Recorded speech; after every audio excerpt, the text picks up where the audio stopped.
নমস্কার বন্ধুরা, আজকের পর্বে আপনাদের জন্য নিয়ে এসেছি এক বিস্ময়কর প্রায় বিস্তৃত এক যোদ্ধার কাহিনী, যিনি ছিলেন মহাভারতের শ্রেষ্ঠ যোদ্ধা, এমনকি যাকে পরাজিত করাও ছিল এক প্রকার অসম্ভব। অনেকেই মনে করে থাকেন ভীষ্ম ছিলেন মহাভারতের শ্রেষ্ঠ যোদ্ধা, অনেকেই বলেন দ্রোণাচার্য, অনেকেই বলেন অর্জুন, কেউ বলেন ভীম, কেউ বলেন দুর্যোধন। কিন্তু এরা ছাড়াও আরও একজন ছিলেন যিনি মহাভারতের সবচেয়ে শ্রেষ্ঠ যোদ্ধা। সেই কাহিনীই আজকে বলবো। তাহলে চলুন শুরু করি আজকের গল্প। যারা এই চ্যানেলে নতুন তারা চ্যানেলটি সাবস্ক্রাইব করে নিতে ভুলবেন না, এবং সাবস্ক্রাইব বাটনের পাশে বেল আইকন আছে, সেই বেল আইকনের অল অপশানটি সিলেক্ট করে নেবেন, যাতে আগামীতে এমনই সকল ভিডিওর নোটিফিকেশান সবার আগে আপনাদের কাছে পৌঁছায়। তাহলে শুরু করি আজকের গল্প।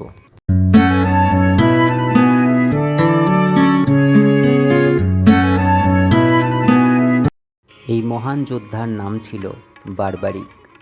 বার্বারিক ছিলেন মহাবীর ভীমের নাতি এবং ঘটোৎকচের পুত্র। তিনি জন্মেছিলেন একজন অসাধারণ বীর হিসেবে। ছোট থেকেই তিনি যুদ্ধবিদ্যায় পারদর্শী ছিলেন এবং ভগবান শিবের আরাধনা করে তার অর্জিত 3টি মহাশক্তিশালী তীর তাকে অপ্রতিরোধ্য করে তুলেছিল। এই 3টি তীর এতটাই শক্তিশালী ছিল যে প্রথম তীর লক্ষ্য নির্ধারণ করত, দ্বিতীয়টি শত্রুদের ধ্বংস করত, আর তৃতীয়টি যা কিছু অক্ষত রাখার ছিল তা রক্ষা করত। অর্থাৎ তিনি যুদ্ধক্ষেত্রে নামলে তিনিই নির্ধারণ করতেন কে জিতবে আর কে হারবে। তিনি যুদ্ধক্ষেত্রে অংশগ্রহণ করেননি, কুরুক্ষেত্রের যুদ্ধে তাকে অংশগ্রহণ করতে দেওয়া হয়নি, কারণ তিনি অংশগ্রহণ করলে এই যুদ্ধ কোনোদিন শেষ হতো না। তার একটি কারণ আছে। বার্বারিক এক অদ্ভুত প্রতিজ্ঞা করেছিলেন তার মায়ের কাছে। তিনি বলেছিলেন, আমি কুরুক্ষেত্রের যুদ্ধে সর্বদা দুর্বল পক্ষের হয়ে যুদ্ধ করব। এবং এটা থেকেই দাঁড়ায় এক বড় সমস্যা, কারণ মহাভারতের যুদ্ধ ছিল ধর্ম ও অধর্মের লড়াই। কিন্তু যদি কেউ সবসময় দুর্বল পক্ষের হয়ে লড়েন, তাহলে যুদ্ধের ভারসাম্য বারবার বদলাবে। একবার কৌরব দুর্বল, তখন তিনি কৌরবদের পাশে, আবার কৌরব শক্তিশালী হয়ে গেলে পাণ্ডবদের পাশে। ফলে যুদ্ধ চলতেই থাকবে, কেউ জিততে পারবে না। ভগবান শ্রীকৃষ্ণ এটা বুঝতে পেরেছিলেন এই বালক বার্বারিকের শক্তি কতটা ভয়ঙ্কর হতে পারে। তাই যুদ্ধ শুরু হওয়ার আগে তিনি সাধারণ এক ব্রাহ্মণের ছদ্মবেশে বার্বারিকের কাছে এলেন। তিনি বার্বারিককে প্রশ্ন করলেন, তুমি কেমন যোদ্ধা?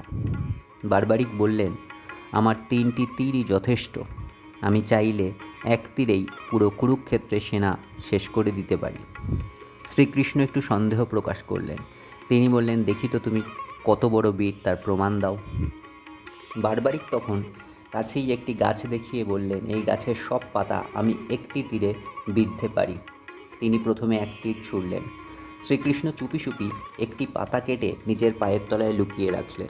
তীর গিয়ে গাছের সব পাতা বিঁধে ফিরে এলো, কিন্তু হঠাৎ সেই তীরটি শ্রীকৃষ্ণের পায়ের কাছে এসে পড়ল।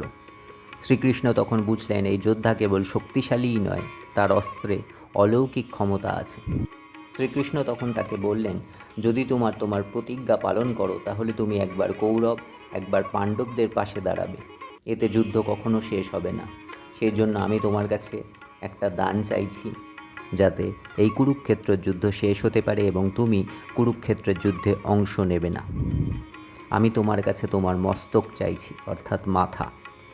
বার্বারিক অবাক হলেও সম্মত হলেন। তিনি বললেন, যদি আমার বলিদানে ধর্ম রক্ষা হয় তবে আমি প্রস্তুত।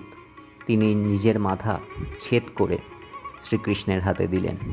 শ্রীকৃষ্ণ তার মাথাটি একটি পাহাড়ের উপরে স্থাপন করলেন, কেননা বার্বারিকের ইচ্ছা ছিল, তিনি ইচ্ছা প্রকাশ করেছিলেন শ্রীকৃষ্ণের কাছে যে কুরুক্ষেত্রের যুদ্ধটি নিজের চোখে তিনি দেখতে চান। তাই জন্য কুরুক্ষেত্রের যুদ্ধ যাতে তিনি দেখতে পারেন, তাই একটি পাহাড়ের ওপর শ্রীকৃষ্ণ তার মস্তক স্থাপন করলেন।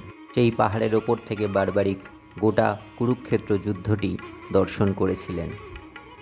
এবং যখন শ্রীকৃষ্ণ গীতা জ্ঞান দিচ্ছিলেন অর্জুনকে, তখন সঞ্জয়, অর্জুন, ভগবান হনুমানজি ছাড়াও বার্বারিক এই গীতা জ্ঞান শুনেছিলেন নিজের কানে।